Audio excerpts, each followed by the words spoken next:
प्रणाम दोस्तों, मैं हाजिर हूँ एक नए योग सूत्र के साथ। उम्मीद है आपको हमारा पिछला योग सूत्र अच्छा लगा होगा।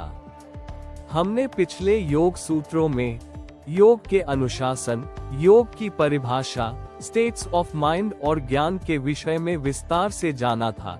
अगर आपने ये योग सूत्र मिस कर दिए हैं तो कोई दिक्कत नहीं है, आप हमारे इस चैनल को सब्सक्राइब करके सभी योग सूत्रों को आसानी से देख सकते हैं। आज के योग सूत्र वीडियो में हम जानेंगे कि अभ्यास और वैराग्य में क्या अंतर है एवं इनके द्वारा चित्त वृत्तियों का निरोध आसानी से कैसे हो सकता है, अर्थात विचार रूपी तरंगों को सहजता से कैसे रोका जा सकता है। आप वीडियो को लास्ट तक जरूर देखिए। चलिए आज के योग सूत्र को प्रारंभ करते हैं। सबसे पहले हम अभ्यास और वैराग्य को एक एक कर समझने का प्रयास करते हैं। सीधी भाषा में कहूं तो अभ्यास का अर्थ है प्रयत्न या पुरुषार्थ, वही वैराग्य का अर्थ है सहज पुरुषार्थ या आंतरिक पुरुषार्थ। अभ्यास और वैराग्य दो तत्व हैं जिनके द्वारा मन में उठने वाले विचारों को व्यवस्थित किया जाता है और फिर इन्हें पूर्णतया रोक सकते हैं। अब इन दोनों के अंतर को थोड़ा और सरल तरीके से समझाने की कोशिश करता हूँ। अगर आप किसी काम को या किसी आचरण को बार बार दोहराएं, चाहे ऐसा करने की आपकी इच्छा हो या ना हो, तो उसे अभ्यास कहते हैं। अर्थात अभ्यास में आपको विचार रूपी तरंगों जो आपको विचलित करती हो को प्रयत्न पूर्वक या यूं कहें बलपूर्वक बाहरी चेष्टाएं कर रोकना पड़ता है।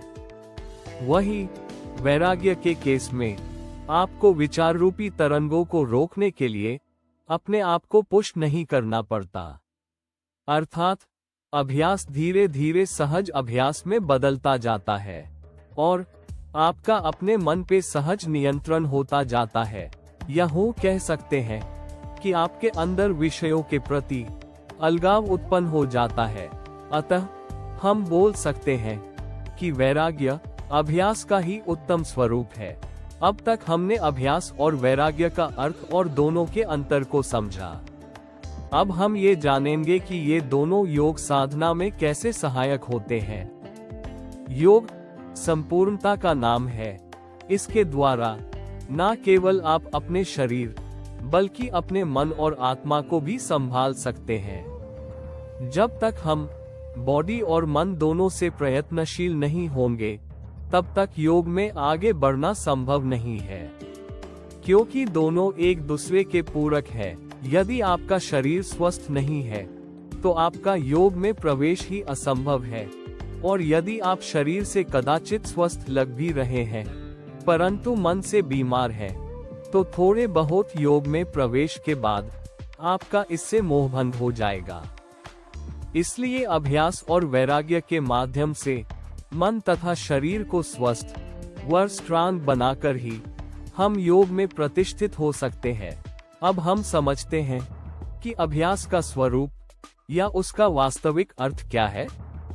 इस संदर्भ में महर्षि पतंजलि कहते हैं, अभ्यास और वैराग्य दोनों में से हमारे चित्त की सम्यक स्थिति के लिए जो विशेष यत्न अर्थात प्रयत्न अथवा प्रयास किया जाता है उसे अभ्यास कहते हैं। सम्यक स्थिति चित्त की वह अवस्था जिसमें रजस और तमस का अभाव होता है, अर्थात मन की बैलेंस्ड और शांत मेंटल स्टेट को ही योग दर्शन की भाषा में सम्यक स्थिति कहा गया है। इस स्थिति को प्राप्त करने के लिए निरंतर प्रयास या प्रयत्न किया जाता है, जिसके लिए बल और उत्साह आवश्यक है। साधक में यदि बल और उत्साह नहीं है तो बिना इन साधनों के वह कोई भी अनुष्ठान संपन्न नहीं कर सकता है। अब हम ये समझते हैं कि बल और उत्साह क्या है और ये क्यों आवश्यक है।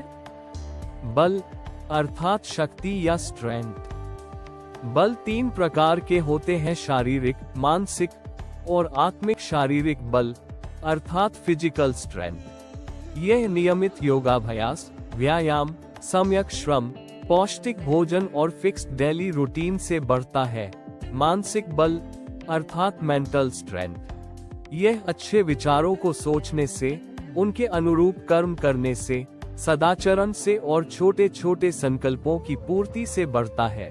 आत्मिक बल, शारीरिक और मानसिक बल के बढ़ने से जब व्यक्ति के कथनी और करनी में अंतर नहीं रह जाता है, तब स्वाभाविक रूप से आत्मिक बल में वृद्धि आरंभ हो जाती है, जिसका साधक बहुत गहराई से अनुभव कर सकता है।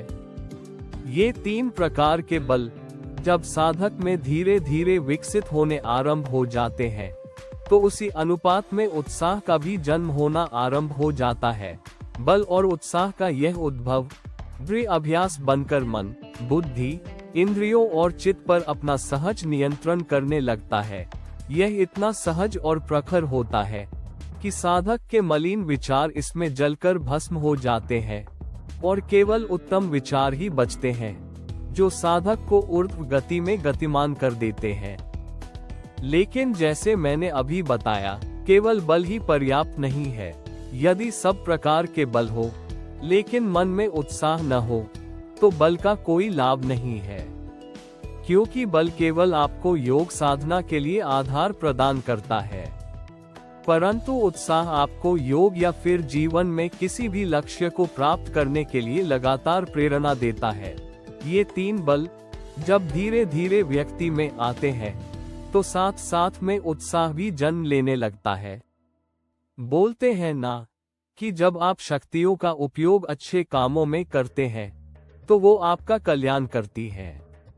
इसलिए जब बल और उत्साह साधक को अनुभव में आने लग जाए, तो सतर्कता के साथ उसका उपयोग योग में गतिमान होने के लिए करना चाहिए, वरना समस्या हो सकती है। यदि आपने नियमित योगाभ्यास और अच्छे आहार, आचार एवं विचार से शारीरिक एवं मानसिक बल प्राप्त कर लिया हो, तो आप कैसे अपने जीवन में अच्छे अभ्यासों को धारण कर सकते हैं? आइए इस पर एक दृष्टि डालते हैं। रात्रि में समय पर सोना, प्रातः काल जल्दी उठना, रोजाना योग व ध्यान करना, शुद्ध व सात्विक आहार लेना, सात्विक सोच और विचार रखना, कर्म करते समय केवल कर्म करना, वाणी पे नियंत्रण का अभ्यास, सद्व्यवहार का अभ्यास, देखने, सुनने, बोलने का सही अभ्यास। ऐसे बहुत सारे अभ्यास हैं जिन पर साधक को पूरी सजगता के साथ कार्य करना पड़ता है। एक बार के अभ्यास से कुछ भी होने वाला नहीं है, क्योंकि ऐसे अभ्यास का आधार कमजोर होता है। केवल लंबे समय और निरंतरता के साथ श्रद्धा, तप, ब्रह्मचर्य और विद्यापूर्वक किया गया अभ्यास ही फलदायी होता है। हम प्रायः देखते हैं कि लोग थोड़े बहुत प्रयास के बाद टूट जाते हैं, संकल्पों की इतिश्री कर देते हैं और बाद में पछताते हैं। कुछ युवा अक्सर बातचीत के दौरान बताते हैं कि हम रिजोल्यूशन लेने के बाद बार बार उसको फॉलो करने का प्रयास करते हैं, लेकिन अचानक से कुछ संस्कार अत्यंत वेग से आते हैं और हमारी संकल्प शक्ति उस आंधी तूफान में नष्ट हो जाती है।